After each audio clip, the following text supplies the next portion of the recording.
What's happening? It's yours truly, Javon Freeman, back with another quick video.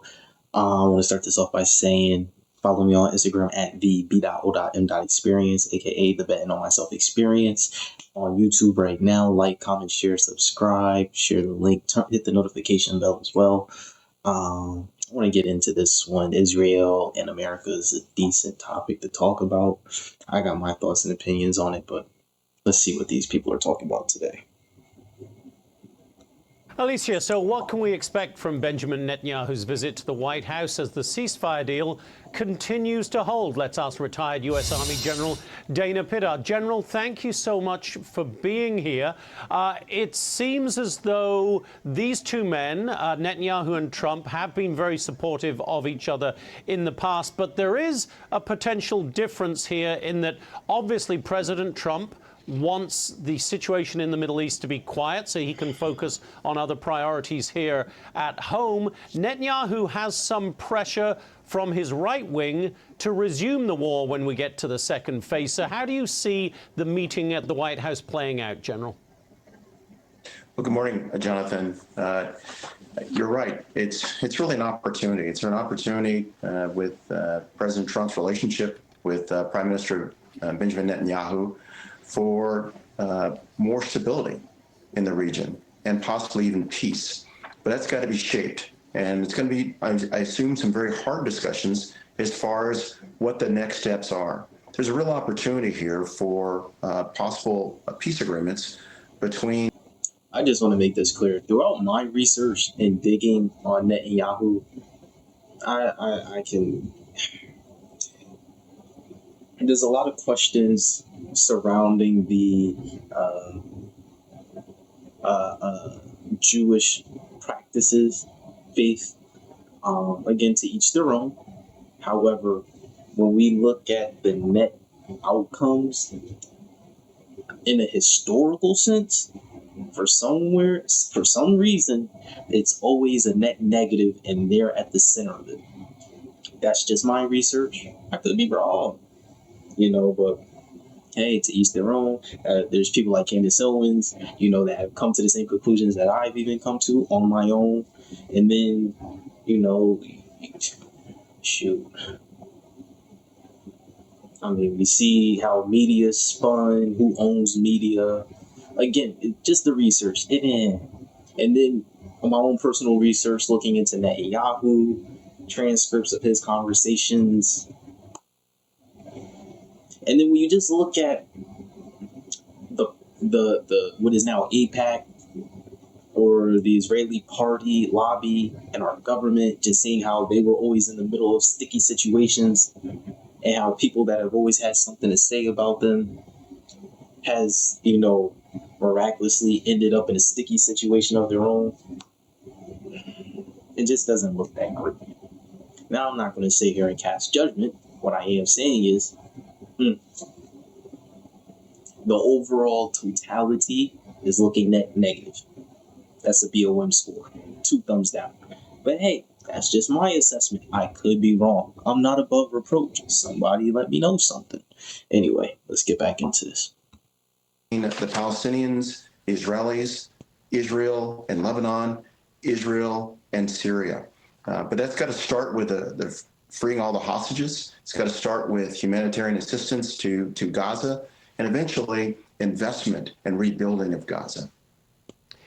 General, it strikes me, though, that the right wing in Israel is very concerned when we see the pictures of the hostages being released, for instance. We see many Hamas fighters, all of them masked, standing there. It is impossible for Netanyahu to argue that he has achieved his goal of destroying Hamas. And there are many in his coalition government who thinks that he has to fulfill that goal. That means resuming the war in phase 2. He cannot claim he's destroyed Hamas at this point, can he? Possibly not, because Hamas still has capabilities. But wars are resolved through negotiations and peace.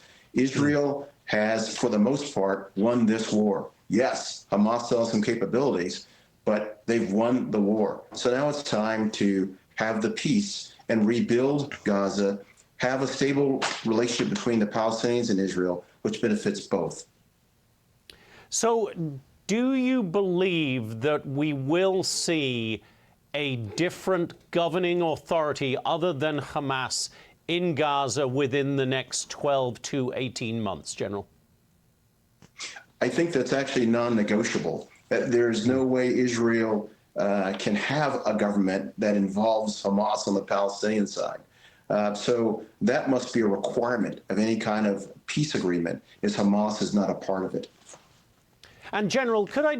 It's interesting. It's just like, I'm not going to say America today, but prior parties in America, where America has been found to create problems and then be the solution to the problems they've created and spun the narrative as if they weren't the problems. Other countries take the same model, the same way America started race-based slavery, and then South Africa did their thing with apartheid. It's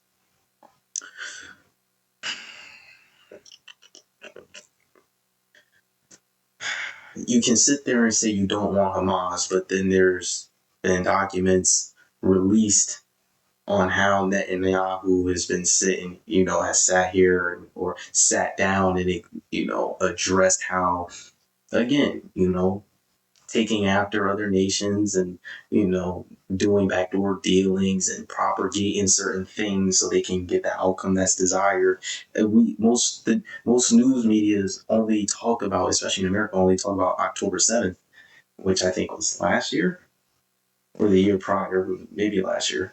I don't even remember, because I try not to pay too much attention to this, because this is an issue that's been going on long before 2000. I mean, there's been treaties put in place to prevent such things from happening, and yet we still end up seeing fingers pointing and this should have never happened, but yet nobody's talking about what other people did, how other people threw rocks and hit their hands, to each their own. And the media, and we see it today. What is it?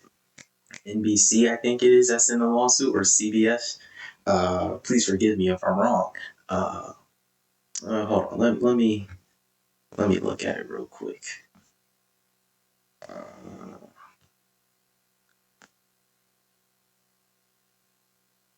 Let me see. History. What's the news network? CBS. Yeah. CBS is now in a lawsuit for the whole Kamala Harris interview and all that good stuff. So again, spinning a narrative, trying to make things seem like one way, and trying to disillusion the people from the reality that we are experiencing in live time, especially with the aid of technology. It's, you can sit there and say, yeah, there won't be peace until Hamas is gone, but the same way, or allegedly, according to some people, but we look at the information, allegedly, Osama bin Laden, was a terrorist. We know that allegedly the American government was supposed to be helping Osama bin Laden. And then you end up getting events that cause people in tons of mass casualties who ended up being casualties of war, per se. It's a shame. Our dealings with Israel, as a true American, someone that's been here long before the standing, and I'm speaking from a genetic sense, from a long standing before people started to set up shop here, it's not a group of people you want to do business with. Just the name alone, just their history alone, even in other nations, even in their history, it's like, bro, the history you teach is 100% accurate to the history that we're teaching, and we know separate nations have their own histories to teach. It's not a good look, and we sit there, get in bed with them all the time, and it's like, yo, man, sometimes you just gotta wash your hands of groups of people, no matter what the benefit may be, because in the long run, it's more problems than it is reward. And sometimes just because people are winning today doesn't mean they'll be winning 1,000 years from now. Look, we see rappers, they were big ballers and whatnot, and now look, we more than likely your top notch rapper was at one of them Diddy parties. Allegedly. I don't know. I don't know. But here's the point. The point I'm making is just because something looks shiny doesn't mean it's gold. Hope that makes sense. But yeah, I'm not listening to no more of this. I could care less about Netanyahu personally. What is it? The USS Liberty, even the survivors. Oh man. Oh man. Yeah. Anyway, this was cool. Let me know how you feel down in the comments. Add me on Instagram at b.experience. Email me topics, videos. Like I said, I'm only on Instagram, so if there's something going viral, let me know. Email it to me. I'll react to it. It will be organic. Because again, I don't have these other platforms of social media. Only YouTube, only Instagram. Ciao.